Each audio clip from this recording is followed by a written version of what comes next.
What's going on, y'all? Welcome back to Harry the Horse Barbecue. I'm Harry, and today we are making a Weber Kettle brisket. That's right, we're gonna trim up a beautiful brisket from the butcher, season it up just like they do in Central Texas, cook it low and slow on that vintage Weber Kettle, and then we'll slice on into a beautifully smoked brisket. First time smoking on a Weber Kettle? Don't worry, me too. And the horses got your back. Let's get it. Harry the Horse Barbecue. Yo, I have never done low and slow barbecue on a Weber Kettle, but I've been prepping for this day and I am so stoked to be cooking a brisket on the Weber Kettle today. If it's your first time cooking a brisket or doing any kind of low and slow barbecue on a Weber Kettle, I'm here to show you all of my tips and tricks, my successes and failures, and everything in between to help y'all conquer your first low and slow barbecue cook on a Weber. So in order to make this smoked brisket, we gotta go shopping for a brisket. Let's go. A big brisket. I picked up this massive brisket from my guys over at Marbled Meat Shop. She wasn't cheap, but dang, she beautiful. But enough horsing around, let's get this brisket out of the pack. Oh my God. This is without a doubt the biggest brisket I've ever purchased and the biggest brisket I've ever cooked. We're gonna have to shape this up quite a bit to get it to look like our normal Packer briskets. And we wanna shape it up so it actually fits on our Weber Kettle. But let's give her a flip around. Little mini decal back here. We can work down some of this fat on the back. That looks good. Now let's start to shape her up. So we'll start by making a cut something like that. That's gonna be beautiful for some sausage. And we're gonna come in here, kind of scoop out some of that fat. Now I'm gonna work down this mohawk just a wee bit. Maybe round off some of this a little bit. Kind of a bummer that there's not much of a fat cap here, but we're gonna do the best with that we can. Gonna work some of this fat down. I'm gonna start to round her off just a little bit. Just kind of zip this across. I would say that's not too shabby, y'all. Like a normal-ish brisket. Decent amount of fat still left on the top. Nice and aerodynamic and smooth all the way around. This bottom side looks amazing. Going down with a real basic homemade SPG. Since this brisket is so big, I decided to go 50-50 salt and pepper and just a wee bit of granulated garlic in there. And you wanna go heavy with this. You want a nice bark to build up. So don't be afraid of the salt. Don't be afraid of the pepper. She's looking like a beaut. And over the top. You can go binder if you want. This one is not gonna be horsing around. That's for damn sure. And I'm going down with my seasoned salt lick. We're just gonna go a little bit over the top. This is gonna give some great color. Gonna add a little extra salty punch to this fat cap of this brisket. So since this is my first time cooking low and slow barbecue on the Weber Kettle, I really wanna make sure that I nail the internal temperature of this brisket. And I also wanna make sure I can maintain consistent ambient temperatures in the kettle itself. So this beginner is gonna need a little professional help from my friends over at Typhur to help me nail these temperatures. We're gonna use the Typhur Sync Gold today. Yeah. Oh man, oh man. So straight out of the box, we have the Typhur Sync Gold Dual. Dual meaning it has 2 probes. It's got this sick little kickstand and a cute little charging cable. Now I've been stoked to test out Typhur products for a long time, especially these digital probe thermometers, because I've never found one that really works. But all that's about to change using this Typhur Sync Gold internal probe thermometer system. Now the first thing you'll notice about the Typhur Sync Gold is its unique and sleek design. It's got gold trim with a metallic finish that is really eye-catching and a nice and large clear display. Now the Typhur Sync Gold is the first internal probe thermometer that is utilizing sub 1G transmission technology. And you might be saying to yourself, Mr. Horse, what does that mean? What that essentially means is that this thermometer offers longer range and more stable connections compared to Bluetooth technology. So if your device is unobstructed, the connection will last to about 3,000 feet. If the device is obstructed, you're looking at about a 700-foot connection. This smart base also charges the internal probes, acts as a Wi-Fi bridge, and it allows you to monitor the cooks without being connected to your phone. Now the probes of this Typhur Sync Gold have 6 strategically positioned sensors that allow the sink to accurately collect the food's lowest temperatures, which guarantees amazing results at the end of your cooks. There are essentially 5 internal sensors, 2 near the tip, 3 towards the center of the probe, and 1 ambient probe sensor in the ceramic handle. The probes are made of stainless steel and high-density ceramic materials that allow these probes to be rated up to 932 degrees Fahrenheit ambient temperature, and they are IPX8 waterproof. And if you thought it couldn't get any better than that, these probes accurately read temperatures to plus or minus 0.5 degrees Fahrenheit. So you know those temperatures are going to be spot on when it comes to your brisket cooks. A 5-minute charge of the Smart Base gives you over 2 hours of usability, and you get over 24 hours of usage on a full charge. If y'all know me, I'm not a big internal probe thermometer guy, but Typhur has completely changed the game on this for me, and I freaking love this thing. Now, if you want to pick up one of these Typhur Sync Golds, use my code HarryBBQ on screen and in the description down below to save 10% off of your next order. I'm telling you, this thing will not disappoint. Thanks, Typhur.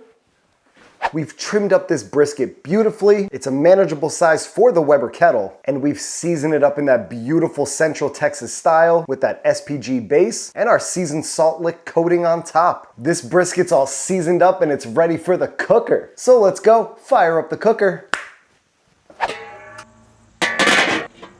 Now I put an aluminum foil pan right underneath where our brisket's gonna go to catch any drippings. Fogo charcoal for the slow and sear.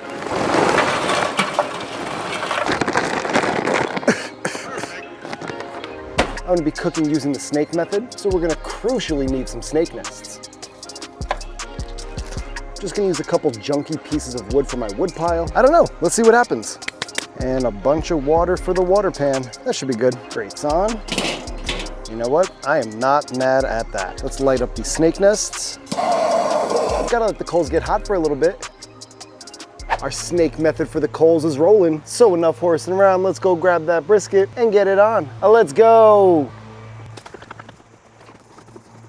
A Weber Kettle brisket for y'all. Going on something like this. And she fits beautifully. We got a bunch of loud gardeners nearby, but you can see how our brisket is situated. It fits nearly perfectly into the Weber Kettle. It's a wee bit close to our charcoal, but we do have that water pan right between, which will help mitigate some of that heat and hopefully prevent those edges from burning. And like we mentioned, we're gonna monitor this temp with the Typhur Sync Gold. And the cool thing about this Typhur Sync Gold is I don't actually need the app to run this. I can manually run it from the hub right here. And as you can see, I can set my internal temperature to whatever I want. I'm gonna go with a solid 200 degrees Fahrenheit, set that up for probe 1, and then we're gonna insert our probe right in the center of our brisket, just like that. The Typhur Sync Gold is rated to up to over 900 degrees Fahrenheit, so it should be okay sitting pretty close to that fire. So all we gotta do is dome it. I'm gonna leave the vents up top open about halfway, and the bottom vents are open about halfway, and we'll monitor temperatures using the Typhur Sync Gold, as well as our Chud's Barbecue Tell True thermometer. All right, y'all, our brisket is laying beautifully and snug inside of this Weber Kettle. That snake method is running beautifully, and that oak wood is starting to provide a good amount of smoke. Now we're looking to rock this cook around 250 degrees, but at this rate, she just runs herself. So I'll come back in a little bit to take a looky-loo. All right, y'all, we're about 4 hours in on this brisket cook. Let's check out how it's doing in the Weber.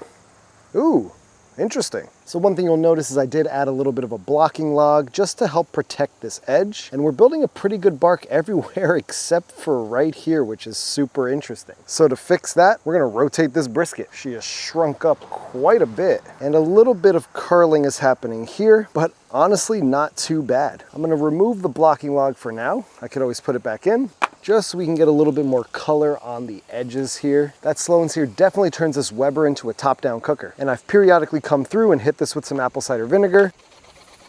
So what I'm gonna do now is open up this lift gate. I'm gonna take all my coals and I'm gonna move them over to one side because we're dropping temps a little bit. Just gonna get some more unlit Fogo and dump it in. It's definitely not gonna take a lot of charcoal to keep the temperatures up. Couple more janky pieces of wood just to keep the smoke rolling. That's fine with me. We're gonna refill the reservoir. And that's pretty much all we gotta do. I haven't done much over the last 4 hours and it looks pretty good. This method is not horsing around, but we still got a ways to go. So all we gotta do now is close her down and I'll update y'all in a little bit. Even this bunny knows how good the Typhur Sync Gold Dual is. He's standing up trying to smell the brisket from all the way over here. Well, I'm all the way over here by this bunny, and my Weber Kettle with the Typhur Sync Gold Dual is all the way over there. But as you can see, we can still monitor temperatures from way out here. Yeah. If you want to walk around your property or you just want to drift away from your cooker for a while, you could take this hub with you and monitor temperatures no problem. I mean, I'm seriously far away right now. Like the Weber is all the way over there and I'm having no disruptions in the connection whatsoever. And even if your Typhur Sync is obstructed and you're not in direct line with it, it's still no problem. But the Typhur Sync Gold still stays connected. And this has been one of those cooks where it's pretty hands off. So even if I'm inside, you know, getting a few things done, I could still check the Typhur Sync Gold at any point and monitor the internal temps of my meat and the ambient temperatures of the cooker. This Typhur Sync works like a dream, and I'm going to say that it is not horsing around. If that doesn't say it all, I don't know what does. Ooh. All right, y'all, 7 hours in on this brisket cook, and our temps have been holding pretty steady between 250 and 275. Right now, our brisket is lying right in the stall at about 160 degrees internal, but you can see we've created a really nice dark bark in most places. This fat is starting to squish just a little bit. Hopefully with a little more time, we can continue to bark up this area and create a nice, even dark bark all the way around. For the time being, I'm gonna add back my blocking log because I feel like this fire is getting a little toasty, and I did add a foil band-aid on the edge of the flat here just to prevent some curling and prevent any burning. And I have to say, other than this light spot, I'm pretty pleased with how this Weber's running. I'll see y'all again when I decide to wrap. Now, even though this brisket is boated, this Typhur Sync Gold Dual should still be able to be read, even though the foil is blocking the sensor of the internal probe thermometer. Now, with Halloween right around the corner, it's getting pretty dark and spooky outside. So I'm getting a little bit afraid of going outside. We're gonna move this brisket into the oven, set to about 275 degrees, to finish out the rest of the cook process. And this brisket beauty is just begging to be eaten. So we had this brisket on the Weber for about 8 hours, built up a beautiful bark, ton of smoke flavor. Then it went into the oven for about 2.5 hours to reach our final internal temp of about 200 degrees or so. I rested it on the counter for 2 hours. Then this brisket went back in the oven overnight at a temperature of about 155 degrees or so. So it's been about 12 hours on that rest, and I'm dying to see how our first Weber Kettle brisket came out. So far it's looking like it's not horsing around. This brisket shrank by about 50%, it looks like. And we're left with about, I would say, you know, an 8 to 10 pound brisket here. So as we would with any good foil boat brisket, we're going on with a little bit of the drippings to help soften up that crust. Yeah, now she's looking glossed up and bossed up right down the center. She feels so smooth. And the grand salami.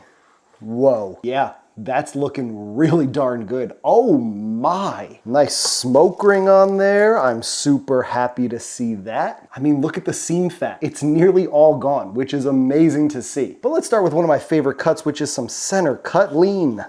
That's looking like some seriously good brisket. And just a little bit of, okay, yep, a tug. Yeah, perfect cook on that. Not overdone, not shreddy at all. Gotta give this a shot. Straight up lean. That is like bare bones lean, and that is very, very good. Yeah. That bark's a little salty, a little crispy, a little fatty. Man, I'm almost done with this whole slice. The smoke flavor is different compared to the offset. You're definitely getting more of that charcoal, sort of smoldery wood flavor, but it's not bad by any means. We're gonna get into some of this fatty, but holy cow, off of a Weber, going after those burnt ends. We just have to pause so we can bask in the glory of that. Oh, Lord. That's our team fourth slice, not bad at all. It's just waving around. Burnt end time. Serve these up, it's damn good. Oh man, so flavorful. Tons of bark that's not overly crispy, super seasoned, nice smoky flavor in there. You know your point is done right when those muscle fibers just want to tear apart so easily. It's almost like an accordion. It's so stupid good. Not too shabby. I would definitely change a couple of things, but overall as a first attempt, I think with little tweaks, I could be doing this regularly. This Weber Kettle brisket is so good, I just can't stop. Oh, you little piece of point.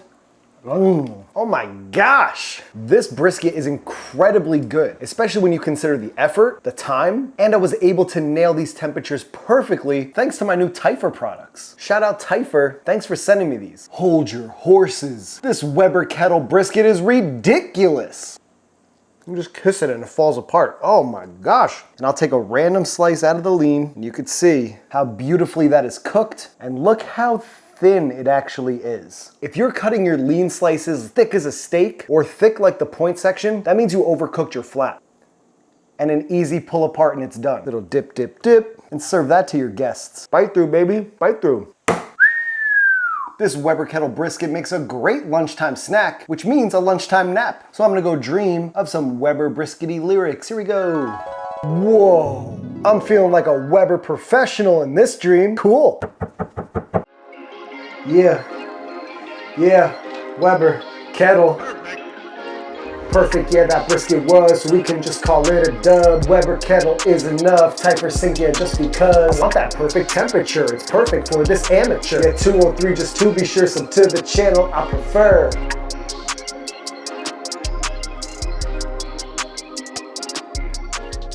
Thank y'all for tuning in to Harry the Horse Barbecue. I really appreciate you checking out this video. Make sure you subscribe to the channel. Every subscription really helps me out. You know, we got a dark and crispy bark on the outside of this brisket, so go ahead and leave a like on this video. Leave a comment down below with your techniques on the Weber Kettle brisket. Make sure you hit that notification bell so you get notified every time we're posting new content. And you can follow me on Instagram at Harry the Horse Barbecue. Tag me so I can see what y'all are cooking, because it really inspires me to get outside and cook. And with that being said, there's only one more thing, y'all. This one is going straight to the horse's mouth. We'll catch y'all in the next one. Peace.